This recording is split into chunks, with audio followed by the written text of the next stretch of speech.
Hi friends, எல்லாருக்கும் வணக்கம். இன்னைக்கு முருங்கைக்கீரை சாம்பார், முட்டை ஆம்லெட் இதுதான் எங்கள் வீட்டில் சிம்பிளான சமையல்.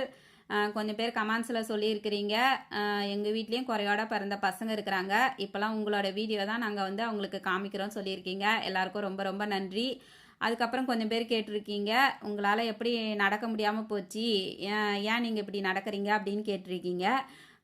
எனக்கு ஒரு வயசில் போலியோ அட்டாக்குமா வந்து கால் தோண்டுடுச்சு.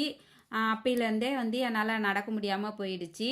என்னால் நடக்க முடியாமல் போனாலுமே கண்ணை மூடிக்கின்னு கற்பனையிலே என்னோடய வாழ்க்கை முடிஞ்சு போயிடக்கூடாது, கண்ணை திறந்து என் கண்ணுக்கு முன்னாடி இருக்கிற அத்தனை காட்சியும் கண்டு கழித்து என்னோடய வாழ்க்கையை நான் எப்பயுமே ஹாப்பியாக வாழணும் அப்படின்னு முடிவு பண்ணி எப்பயுமே என்னால் நடக்க முடியாதுன்றதை என்னுடைய மைண்டில் ஏற்றிக்காமல் என்னால் முடியுன்ற தன்னம்பிக்கையை மட்டும் என்னுடைய மனசில் வச்சுக்கிட்டு என்னோடய வாழ்க்கையை நான் ஹாப்பியாக வாழறதுக்கு முயற்சி பண்ணியே வாழ்ந்துக்கிட்டு இருக்கிறேன்.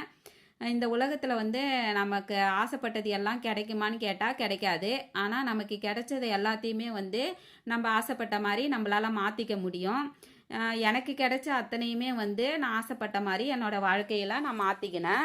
எப்பயுமே நம்ம ஒரு இடத்துல விழுந்துட்டோம்னா அந்த இடத்துல வீழ்ந்த இடத்துல உட்காந்துக்கிட்டே இருந்துடக்கூடாது. அந்த இடத்த விட்டு எப்படி எழுந்து ஓடணும் அப்படின்னு மட்டும் முயற்சி பண்ணி அந்த இடத்த விட்டு எழுந்து ஓடிடணும். வீழ்ந்த இடத்துல உட்காந்துட்டு இருந்தோம்னா நம்மளோட வாழ்க்கையில் எதையுமே நம்ம சந்தோஷமாக அனுபவிக்கவே முடியாத அளவுக்கு அந்த இடத்துல நம்ம தேங்கி போயிடுவோம். என்னோடய வீடியோ உங்களுக்கு பிடிச்சிருந்தனா லைக் பண்ணுங்கள், ஷேர் பண்ணுங்கள், கமெண்ட் பண்ணுங்கள், சப்ஸ்கிரைப் பண்ணுங்கள். பாய்.